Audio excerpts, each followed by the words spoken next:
Students, आज हम बात करेंगे inverse of matrix by column operation. मतलब कि जैसे हमने बात देखी थी, ये बात समझी थी कि हमारे पास जब एक नॉन सिंगुलर मैट्रिक्स होता है, जैसे कि एक स्क्वायर मैट्रिक्स है जिसका ऑर्डर है 3 रोज एंड 3 कॉलम, तो 3 by 3 है।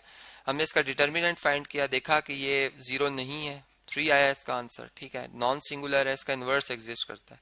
अब हमने इस पे एलिमेंट्री रो, बल्कि इसमें चूंकि आज हमने कॉलम ऑपरेशंस जो है वो करने हैं। ठीक है, इससे पिछले लेक्चर में मैंने रो ऑपरेशंस बताए थे, इसमें हम कॉलम ऑपरेशन से इस मैट्रिक्स का जो इन्वर्स है वो फाइंड करेंगे। और कैसे फाइंड कर सकते हैं जी, इसके लिए हम ये करते हैं कि जो हमारा ये गिवन मैट्रिक्स है, ठीक है, इसको हम रिड्यूस्ड एशलॉन फॉर्म में कन्वर्ट करते हैं। ठीक है, और वो क्या होती है जी, वो फॉर्म बेसिकली वो आइडेंटिटी मैट्रिक्स ही होता है। जैसे आइडेंटिटी मैट्रिक्स में आप देखें तो फर्स्ट एंट्री होती है 1, उसके बाद फर्स्ट कॉलम में होता है 0 0। ठीक है, मतलब 1 0 0, फिर आता है सेकंड कॉलम 0 1 0, और फिर लास्ट में आएगा 0 0 1। ठीक है, तो इसी तरह आप अगर इस मैट्रिक्स ए को कॉलम ऑपरेशन करके आइडेंटिटी मैट्रिक्स बना देंगे, मतलब इसको रिड्यूस एशलॉन फॉर्म में कन्वर्ट करेंगे, तो फिर जो हमारा आइडेंटिटी मैट्रिक्स है, अगर सेम वही ऑपरेशन इसके ऊपर भी उसी टाइम पर अप्लाई हो रहे हैं, मतलब फर्स्ट ऑपरेशन हमने इस पे अगर इसकी रो को चेंज किया है रो 2 से, या कॉलम, चूंकि मैं कॉलम की बात करूं, मैं कॉलम्स को इस पे चेंज किया और इसके भी कॉलम्स को मैं इसी वक्त उसी तरतीब में चेंज कर रहा हूं, तो ये चेंज होने के बाद अगर आइडेंटिटी मैट्रिक्स बनेगा तो आइडेंटिटी मैट्रिक्स जो चेंज होने के बाद ए इनवर्स मैट्रिक्स बन जाएगा। ठीक है, और फिर हमने इसको चेक भी किया था कि जब ये मैट्रिक्स, जब आइडेंटिटी मैट्रिक्स बना था और ये जो भी मैट्रिक्स बना था, इसको जब हमने ए से मल्टीप्लाई किया था, ठीक है, तो हमारे पास आंसर जो आया था वो आइडेंटिटी मैट्रिक्स आया था। और ये उसी वक्त पॉसिबल होता है कि ए को उसके मल्टीप्लिकेटिव इनवर्स से मल्टीप्लाई किया जाए, अदरवाइज ऐसा मुमकिन नहीं होता।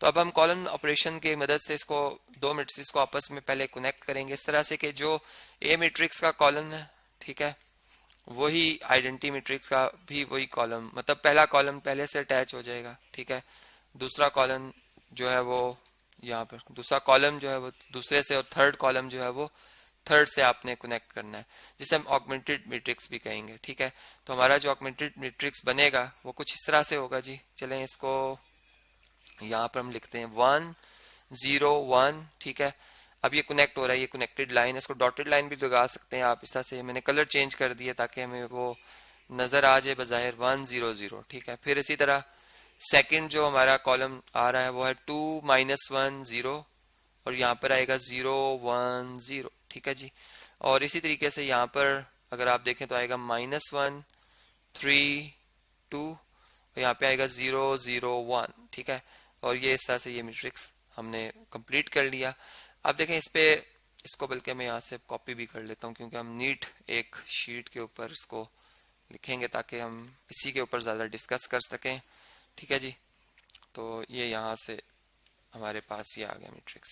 ठीक है, अब देखें इसमें हमारे पास जो एंट्रीज हैं, ठीक है, हमने इस पे कॉलम ऑपरेशन अप्लाई करना है, और इसकी जो फर्स्ट रो है, ठीक है, जैसा ये इस आइडेंटिटी मैट्रिक्स की फर्स्ट रो को आप देखें तो इसमें 1 के बाद 0 0 आ रहा है, इसमें भी 1 के बाद यहाँ भी 0 यहाँ भी 0 लाना है। ठीक है, ये अब हम कैसे लेके आएंगे, इसके लिए हमें इसके ऊपर कॉलम ऑपरेशन अप्लाई करने है। मेरा जो फर्स्ट कॉलम है, ठीक है, इसको मैं लिखूंगा हॉरिजॉन्टली। ठीक है, मतलब लिख मैं कॉलम रहा हूँ लेकिन हॉरिजॉन्टली लिख रहा हूँ ताकि हम जरा उनको कैलकुलेट आसानी से कर सकें। फर्स्ट कॉलम जो है इसका, चूंकि कॉलम इक्विवेलेंट में लिखने जा रहा हूँ तो इसलिए फर्स्ट कॉलम तो मैं इसका चेंज नहीं कर रहा, वही एज इट इज रहेगा 1 0 1। ठीक है, ये कनेक्टेड लाइन और उसके बाद लाइन सेगमेंट, मतलब और यहाँ पर 1 0 0। ठीक है जी, और इसी तरीके से अब इसकी बात है तो ये पहले हम इसको, इस पे ऑपरेशन जो परफॉर्म कर रहे हैं, कौन सा ऑपरेशन परफॉर्म कर रहे हैं जी, हम इसमें, हमने इसमें जो कॉलम 2 है, ठीक है, इसको माइनस किया, इसमें से माइनस किया हमने यहाँ पर 0 बनाने के लिए 1 को 2 से मल्टीप्लाई, जो कॉलम 1 में है तो 2 से मल्टीप्लाई किया कॉलम 1 को, और फिर इसको सब्ट्रैक्ट किया कॉलम 2 से, और इसी तरीके से कॉलम 3 जो है इसको इसमें ऐड किया मैंने सिंपल कॉलम 1 को। ठीक है, तो अब ये वाला जो और ये वाला जो, ये चेंज होने के बाद कॉलम 2 आएगा, इससे हमारा न्यू, और इससे जो है वो कॉलम 3 रिप्लेस होगा। अब इसकी जो कैलकुलेशन है, सबसे पहले जो फर्स्ट जो कैलकुलेशन है उसको हम देख लेते हैं जी। कॉलम 2 कौन सा जी, ये है। ठीक है, इसकी एंट्री लिखें 2। ठीक है, उसके बाद क्या आ रहा है -1, फिर आ रहा है 0। ठीक है, फिर इसके बाद 0, फिर 1 और फिर 0। ठीक है, मैंने इस तरह से मैंने कहा था हॉरिजॉन्टली लिखूंगा तो समझ जल्दी जल्दी आ जाती। कॉलम 1 को 2 से मल्टीप्लाई करें, मतलब ये 2 बन जाएगा। ये 2 जीरो से मल्टीप्लाई होकर 0, ये 2 1 से 2, फिर 0, फिर 0, ठीक है। और अब हम इन्हें क्या कर रहे हैं जी, सब्ट्रैक्ट कर रहे हैं। यहाँ पे माइनस का साइन आएगा, यहाँ भी, यहाँ भी, यहाँ भी, यहाँ भी, यहाँ भी, ठीक है जी।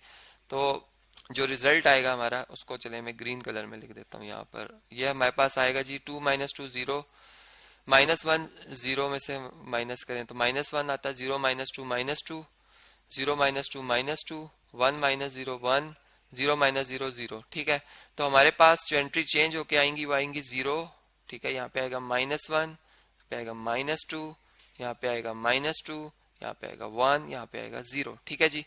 अब इसी तरह जो आपके पास कॉलम 3 है, ठीक है, ये कॉलम 3 आप देख सकते हैं, इसमें -1 आ रहा है, फिर 3 है, फिर 2 है, फिर 0, फिर 0, फिर 1। अब इसमें हम ऐड कर रहे हैं कॉलम 1 को। कॉलम 1 ये हमारा, ये कॉलम 1 था, ये 2 था, ये 3 था, ठीक है जी। ये याद रहे आपको। तो कॉलम 1 इसमें ऐड करेंगे, ये है 1 0 1 1 0 0, ठीक है। इसमें प्लस कर रहे हैं हम, इसलिए मैंने प्लस का साइन लगाया यहाँ पे। -1 में +1 ऐड करें, 0 आता है, 3 + 0 3, 2 + 1 3, 0 + 1 1 1, 0 + 0 0, 1 + 0 1, ठीक है। तो यहाँ पर जो एंट्री चेंज हो रही है वो, ये मतलब हमारी जो है कॉलम, मतलब ये जो चेंज्ड कॉलम आया है 3, ठीक है, ये वो है। इसको 3 प्राइम में कह देता हूँ। और ये जो था कॉलम 2 था चेंज हुआ हुआ, ये अब देखें 0, उसके बाद एंट्री आ रही है 3, फिर आ रही है 3, फिर आ रही है 1, फिर आ रही है 0 और फिर आ रही है 1, ठीक है। अब देखें हमने 1 0 0 बना दिया। अब 0 इसको 1 बनाना है। इसको पॉजिटिव 1 बनाने के लिए मुझे क्या करना पड़ेगा, मतलब इस पूरे कॉलम 2 को, ठीक है, ये कॉलम 1 है, कॉलम 3 है, कॉलम 2 को मुझे क्या करना होगा, -1 से मल्टीप्लाई करना होगा, ठीक है। इस पूरे कॉलम को मैं -1 से जब मल्टीप्लाई करूंगा तो मेरे पास ये एंट्री जो है +1 हो जाएगी, ये +2 हो जाएगी, ये +2 हो जाएगी, ये -1 हो जाएगी, ठीक है। इस तरह से ये एंट्रीज आ जाएंगी। तो ये मेरे पास यहाँ तक ये कॉलम बने हैं इसके, ठीक है। इसको यहाँ से मैं कॉपी कर लेता हूँ। और अब नेक्स्ट जो इस पे हम कॉलम ऑपरेशन अप्लाई करेंगे वो मैं इधर लिखूंगा, ठीक है जी। तो देख सकते हैं आपके इसमें हमने जहां तक हम इसको यहाँ तक ला चुके हैं जी। अब यहाँ पर 0 1 तो आ चुका है, इधर 0 लाना है अब, ठीक है। कॉलम 3 में इस एंट्री को हमने क्या बनाना है, 0। तो कॉलम 3 लिखेंगे हम, ठीक है। कॉलम 3 में से हम माइनस करेंगे कॉलम 2 को 3 से मल्टीप्लाई करके, ठीक है। तो कॉलम 2 को 3 से अगर आप मल्टीप्लाई करें और फिर इसको माइनस कर दें तो ये हमारे पास जो है, जो एंट्री आएगी इसकी वो हम लिख लेते हैं यहाँ पर, कॉलम इक्विवेलेंट जो आएगा, मतलब इसके बाद जो आंसर आएगा वो मैं अब लिख रहा हूँ, ठीक है, कॉलम इक्विवेलेंट। अब मैं इसके लिए ये आपका होमवर्क, आपने इसको खुद परफॉर्म करना है, ठीक है। सारे ऑपरेशन हम परफॉर्म नहीं कर सकते क्योंकि टाइम की लिमिटेशन है। यहाँ पर आप देख सकते हैं जी, कॉलम 2 भी हमारा अनचेंज रहेगा, 0 1 2 2 -1 0। अब जो कॉलम 3 नया बनेगा चेंज होने के बाद, 0 0 एंट्री आएगी, यहाँ पे आएगा -3, यहाँ पे आएगा -5, यहाँ पे आएगा 3, यहाँ पे आएगा 1, ठीक है जी। ये एंट्रीज आ जाएंगी।